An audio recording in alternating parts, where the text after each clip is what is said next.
Ballari banner ಗಲಾಟೆ ಬಗ್ಗೆ ಬಿಜೆಪಿಯ ಕಚೇರಿಯಲ್ಲಿ ಮಹತ್ವದ ಸಭೆ ನಡೆಸಿ ಜನವರಿ 17ರಂದು ಬೃಹತ್ ಹೋರಾಟಕ್ಕೆ ಯೋಜನೆಯನ್ನು ರೂಪಿಸಲಾಗಿದೆ. ಶಾಸಕ ಜನಾರ್ದನ ರೆಡ್ಡಿ ಮಾತನಾಡಿ, ಪೊಲೀಸರ ಬಗ್ಗೆ ಗೌರವ ಇದೆ, ಆದರೆ ಡಿಸಿಎಂ ಡಿಕೆ ಶಿವಕುಮಾರ್ ಶಾಸಕರ ಬೆನ್ನಿಗೆ ನಿಂತಿದ್ದಾರೆ. ಸಿಐಡಿ ತನಿಖೆಯಿಂದ ನ್ಯಾಯ ಸಿಗಲಿದೆ ಅನ್ನೋದು ನನಗೆ ನಂಬಿಕೆ ಇಲ್ಲ. ಇಂದು ಹೊಸ ವಿಡಿಯೋ ದಾಖಲೆಯನ್ನು ರಿಲೀಸ್ ಮಾಡ್ತೀವಿ ಅಂತಂದ್ರು.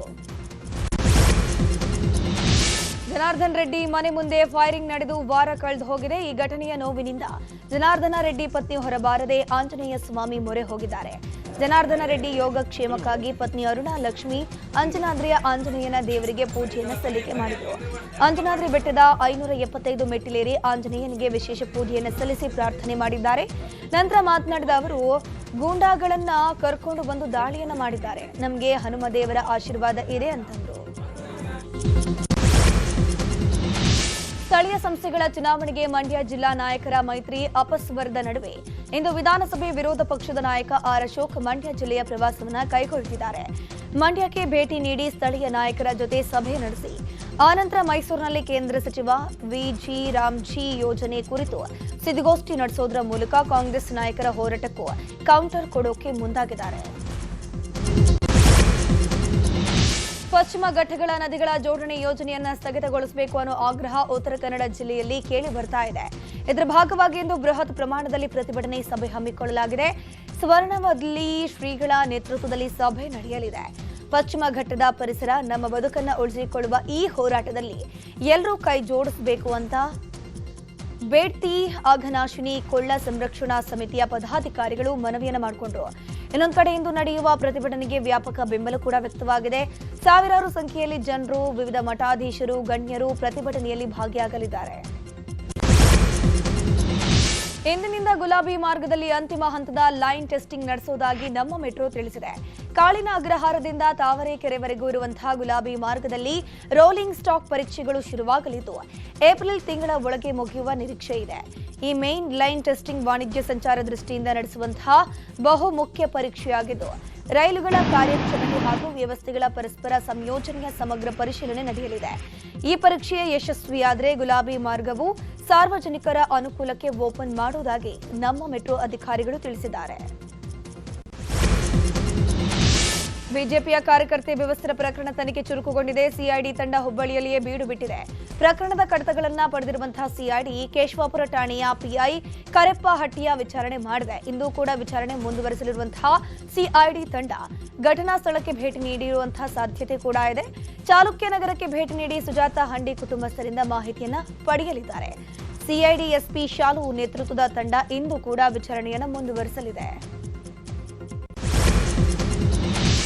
ಮಂಗಳೂರಿನಲ್ಲಿ ಸಿಎಂ ಸಿದ್ದರಾಮಯ್ಯ ಅವರನ್ನ ಕಾಸರಗೋಡು ಕನ್ನಡಿಗರು ಭೇಟಿ ಮಾಡಿದ್ದಾರೆ. ಕೇರಳ ಸರ್ಕಾರ ತರುತ್ತಿರುವಂತಹ ಮಲಯಾಳಂ ಭಾಷಾ ಮಸೂದೆಯಿಂದ ಕಾಸರಗೋಡನ್ನ ಹೊರಗೆ ಇಡುವಂತೆ ಒತ್ತಾಯ ಮಾಡಬೇಕು. ಇದಕ್ಕಾಗಿ ರಾಷ್ಟ್ರಪತಿ ಭೇಟಿಗೆ ನಿಯೋಗ ಕರೆದೊಯ್ಯುವಂತೆ ಕರ್ನಾಟಕ ಗಡಿ ಪ್ರದೇಶ ಅಭಿವೃದ್ಧಿ ಪ್ರಾಧಿಕಾರದ ಪ್ರಮುಖರು ಸಿಎಂ ಸಿದ್ದರಾಮಯ್ಯನವರಿಗೆ ಮನವಿಯನ್ನು ಮಾಡಿಕೊಂಡರು. ಮನವಿ ಸ್ವೀಕರಿಸಿದ ಸಿಎಂ ಆಯ್ತು ಮಾತಾಡೋಣ ಅಂತ ಭರವಸೆಯನ್ನು ಕೂಡ ಕೊಟ್ಟಿದ್ದಾರೆ.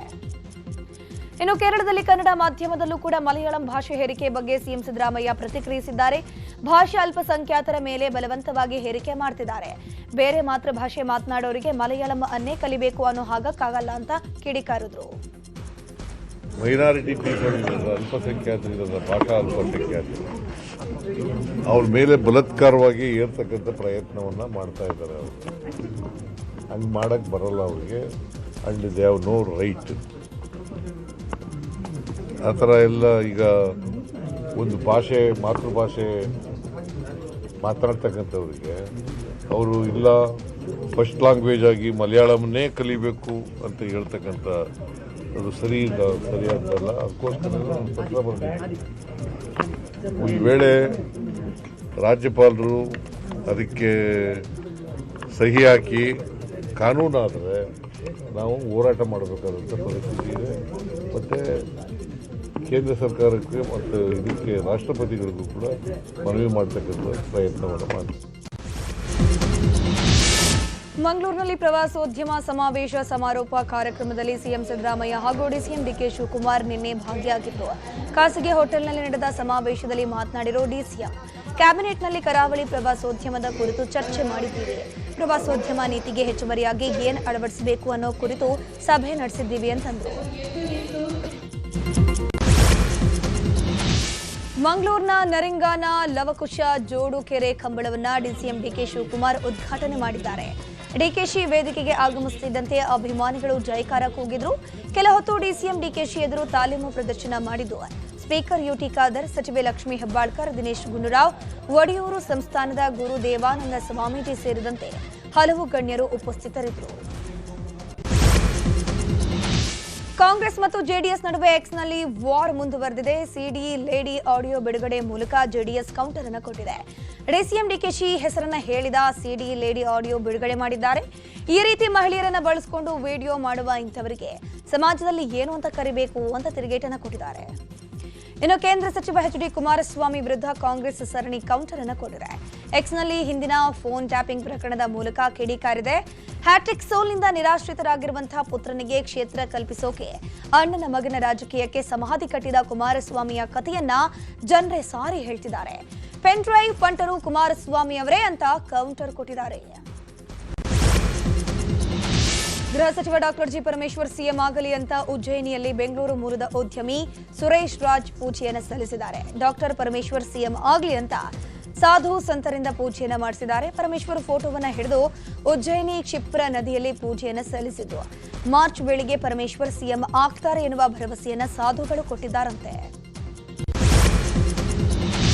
ನಾಯಕತ್ವ ಬದಲಾವಣೆ ಚರ್ಚೆ ನಡುವೆ ರಾಜ್ಯದಿಂದ ದೂರ ಉಳಿದಿದ್ದ ರಾಜ್ಯ ಕಾಂಗ್ರೆಸ್ ಉಸ್ತುವಾರಿ ಸುರ್ಜೇವಾಲಾ ಕೊನೆಗೂ ರಾಜ್ಯಕ್ಕೆ ಭೇಟಿಯನ್ನ ನೀಡಲಿದ್ದಾರೆ. ಜನವರಿ 13ರಂದು ಸುರ್ಜೇವಾಲಾ ರಾಜ್ಯಕ್ಕೆ ಭೇಟಿ ನೀಡ್ತಾ ಇದ್ದಾರಂತೆ. ಲೋಕಸಭಾ ಅಧಿವೇಶನಕ್ಕೂ ಮುನ್ನ ಬಂದು ಹೋಗಿದ್ದಂತಹ ಸುರ್ಜೇವಾಲಾ ಆ ಬಳಿಕ ರಾಜ್ಯಕ್ಕೆ ಬಂದಿರಲಿಲ್ಲ. ಇದೀಗ ಮತ್ತೆ ರಾಜ್ಯ ಕಾಂಗ್ರೆಸ್ನ ಪರಿಸ್ಥಿತಿ ಅವಲೋಕಿಸೋಕೆ ಸುರ್ಜೇವಾಲಾ ಮುಂದಾಗಿದ್ದಾರೆ. ಮನ್ರೇಗಾ ಹೆಸರು ಬದಲಾವಣೆಯ ವಿರುದ್ಧದ ಪ್ರತಿಭಟನೆಯ ಸಿದ್ಧತೆಗೆ ಆಗಮಿಸಿರುವಂತಹ ಸುರ್ಜೇವಾಲಾ ಸಿಎಂ ಡಿಸಿಎಂ ಉಪಸ್ಥಿತಿಯಲ್ಲಿ ಪಕ್ಷದ ನಾಯಕರ ಸಭೆ ನಡೆಸಲಿದ್ದಾರಂತೆ.